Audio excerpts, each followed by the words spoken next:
Dr. Jenn.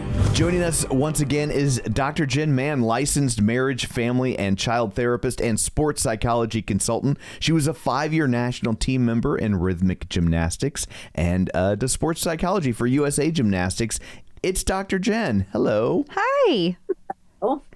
Well, you can tell we're past the New Year's resolutions. We've got a couple folks here that need some motivation help. Daniel Malati says he needs help just getting back into it.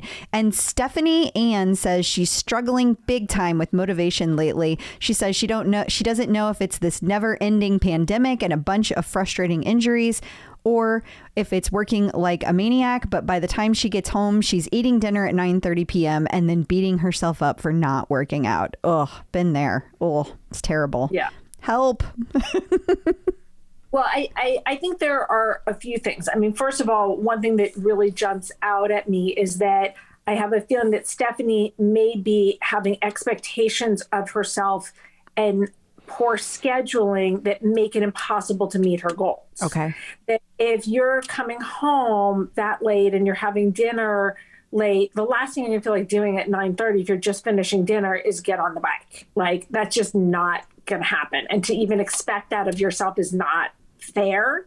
So it's going to be important for someone like Stephanie to really create a plan that is conducive to the reality of her life.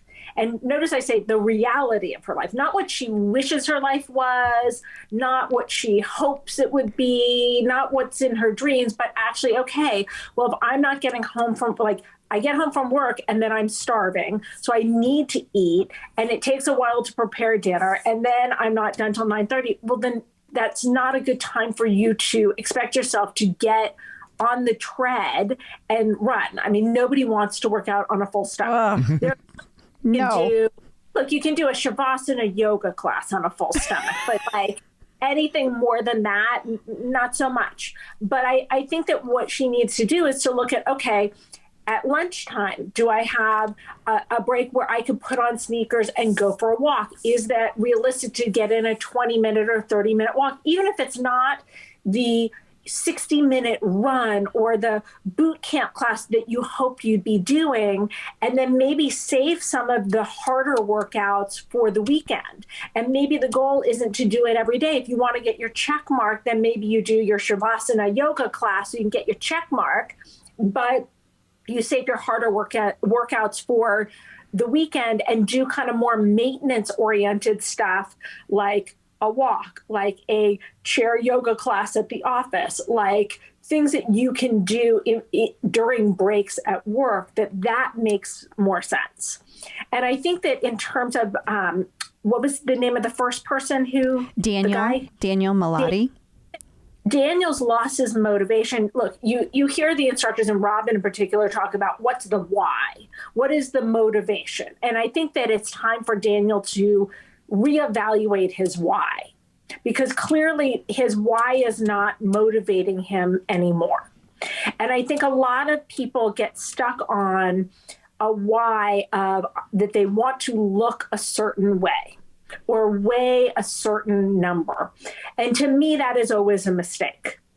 That we can't control how our body responds to exercise. We can't control how our bodies respond to our changes.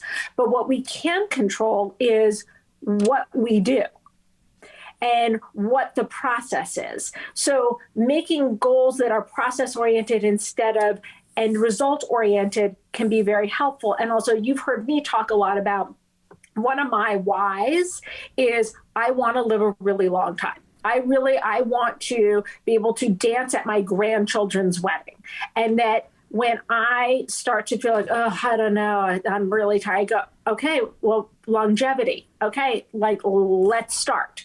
And the other thing is that just starting tends to be the hardest part. Yes. So set up your life so it's conducive to starting. For example, I put out my exercise clothes every night before I go to sleep. Because what I can do is if I don't do that, I will stand in my closet for 20 minutes. What am I in the mood to wear? How many bras do I need for this workout? What am I going to Like, and then before you know, like, oh, I missed my window of opportunity to work out. There it goes. Okay, I got to go see clients. But if I have everything set up, I have my shoes in the gym. I've got my towels in the gym. I've got my clothes sitting out. I've got my water waiting in the refrigerator. That if you have it set up so it makes it easier for you to do it and just start, that's going to work in your favor. And I think also that there are times where I know one of the things that keeps me motivated is that, like, I'll look on the Clip Out, and sometimes you guys will post a workout, be like, oh, that one looks really fun. And I'll screenshot and be like, okay, I gotta put that one on the agenda. Or other Peloton people that I follow who post their workouts. If I see a suggestion, sometimes it'll be like, give me kind of that extra kind of excitement of like, oh, I can't wait to get on the tread because I want to try out that class. So I think that's another good way to kind of get yourself moving. But I do think that he needs to reevaluate his why and come up with something different to help him to be motivated. And then last but not least is that sometimes people end up not keeping that New Year's resolution or that commitment because they have overdone it. And it sounds like, was it Stephanie? Mm-hmm. That Stephanie has overdone it, that she mentioned in her list that she is getting injured. Oh, yeah, she did. Mm-hmm. And to me, when I hear injury, one of the things, it's a red flag for, are you overdoing it? And also, secondly, have you come up with an exercise plan that is well balanced enough to avoid injury? And clearly she hasn't.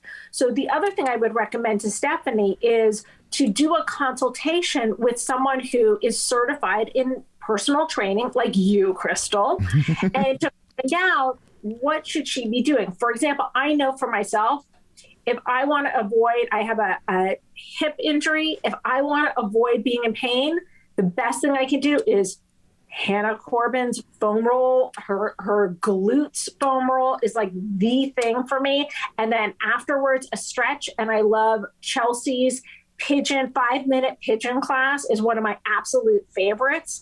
And that will really help me prevent that injury that can come back pretty easily for me. So I think that Stephanie needs to really look at, what does she need to do for injury prevention? Is she training too hard? Is she not having a balanced enough regimen where she is hurting herself and overdeveloping some muscles and underdeveloping others, and then compensating and getting injured? Excellent advice. Absolutely, as always. Yeah. That's why we have her here. We know a good thing when we see it. She's not going to say it, but she's over there like, shit. I got business cards and everything. Well, thank you so much for joining us. Until next time, where can people find you? You can find me on all social media at Dr. Jenn Mann, 2 N's on Jen, 2 N's on Mann, and I post all of my Peloton workouts on my Insta stories. Wonderful. Thank you. Peloton Artist Collaborations.